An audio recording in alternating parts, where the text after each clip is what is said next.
natural language, and your brain. It is everything, and nothing much. The science of lies, mendacology, is a computational cognitive neuroscience. It assumes that human natural language is the best view into how one neocortex communicates with another. This is precisely because this is exactly what human natural language was evolved to be. There is nothing comparable. Unfortunately, in some sense, it is too easy, and very few cognitive neuroscientists have delved deeply into linguistics. They just think of natural language as some kind of Skinner conditioning that is nothing more complicated than the learning by a rat. Furthermore, they do not believe that the most revealing aspects seem to be the supercharging of the effects of neocortical lying that is made available by the very natural language that allows us to outcommunicate survival, value over other species, or that allow us to kill animals of our own species so readily. Here is the scientific truth of that. Fiat lies are genocide on the human race. The Internet Court of Lies, medium.com. So, how do you think about how your human brain works, through the window of English or any other language you speak? Here is my proposal in hugely simplified form. First, as I have argued since the early 1980s, the computational unit is a parallel discrimination classification network which you now know as a neural network. However, I assume the details of this network are less important to understanding the computation than the fact that it is a simple discrimination classification function.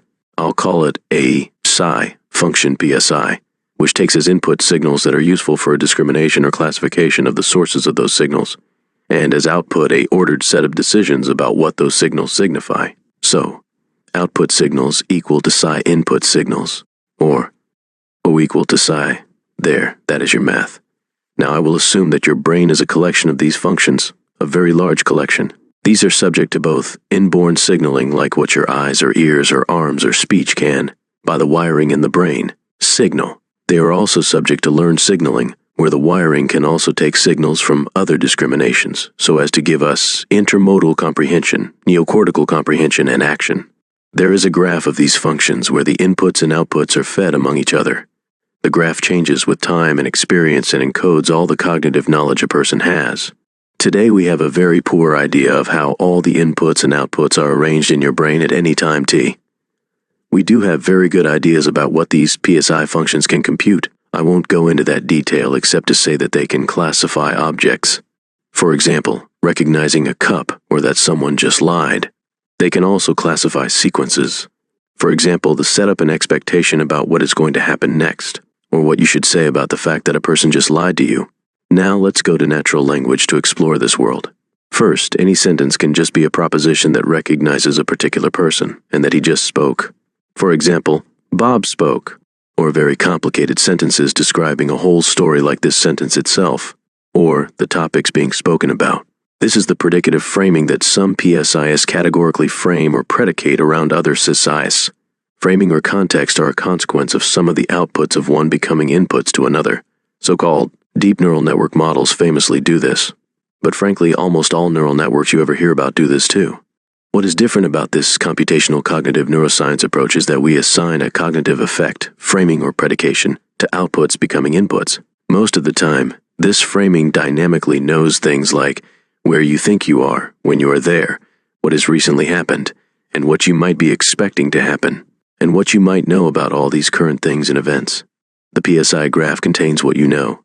It is what you know due to both ingrained and learned knowledge. In years of studies, most people like me agree that this knowledge stuff is not organized hierarchically. It is a knowledge graph of some kind and is fundamentally unordered. Let us put all these graphs into collections that do different things. For example, you probably have collections that deal with time, some that deal with space, others that deal with people, and some that deal with causal actions of things, and others that deal with actions of people and animals and so forth. We do not know the whole list, but it would probably look like an encyclopedia of topics you can talk and communicate about. A natural language is the words in that language, so you can recognize the words being encountered. It is also the syntax ordering in that language that allows you to compute what somebody is saying and, significantly, what you want to say in response. The appropriate direct wiring to senses and action is important to lies because everyone knows that what they can see or experience directly is true. Not a lie. Direct observation gives us our understanding of truth, and so is the basis for things like rules of evidence in law, replication in science, and, by the way, just good scholarship in academics and engineering. Natural language, English, French, Mandarin, whatever, is another subgraph, or field, of CSI functions associated with a particular skill that you learn, built around, and probably in close proximity to the appropriate hardwired sensory and action system, hearing and speech, reading and writing. A natural language field is most certainly a large field which limits the number of languages a person can fluently speak and understand or write and read at any given time. It isn't much of a surprise in this reasoning that most successful natural language understanding AI systems are built to deal with the statistical properties of the sequential occurrence of words in a language. Your brain does this too. You can prove this to yourself. Every sentence can be a lie, every lie can be the truth, every noun can be a verb, and every verb can be a noun. The preferences are statistical, just adjusting the outputs of CSI functions with appropriate inputs. But let's stand back from that for a moment and think of a natural language field like the field you have in your brain for English, for example, is really just a serialization, deserialization engine over your other knowledge fields. Or, by the way, itself. The English field is not inherently serialized, but it knows how to serialize knowledge in any other field or across other fields. That is what it knows when it knows the words and syntax in a language and how they map as inputs or outputs from other TSI fields. Now, we can ask where all this unique natural language capability came from.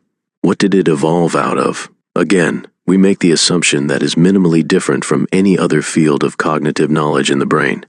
I would suggest these natural language fields derive from other serialization, deserialization fields. For example, fields that know about how to control your body parts to do something, or how to interpret what your eyes are seeing and control where your eyes are looking, or fields that can watch what you are seeing and hearing, and understand the actions out there in the real world, or, extra specially, fields that are computing how to talk about or understand what somebody is saying about, what your brain knows in context. Now for the special sauce. The special sauce is that these serialization, deserialization fields inherently generate hierarchies of CSI function outputs across different PSI fields. In effect, there is a PSI field for a complete sentence, for example. It knows when to wait, when to not wait, and perhaps when to signal a question needs to be asked. From this we see grammar and the fact that people easily learn how to graph a sentence or a story. We also know how to play games, including a baseball game, and to describe the rules of the game to someone else. And we know how to lie. Lies are there, lying sick in wait, so to speak, in all the knowledge psi fields. You can make up reality by predicating a topic with anything, but there would be lying PSI functions that are associated with whether you believe you need to lie to someone. An input to the top level of a serialization of your knowledge may be totally new, and indeed untrue, or seek to deceive the listener about your motive for speaking or answering. This says there is probably a lying serialization, deserialization PSI field in the neocortex. It might be wired to some emotional centers like anger or danger on some inbred basis like most other PSI fields are wired to, relevant other intrinsically useful fields that help you survive from birth. So, that is the theory.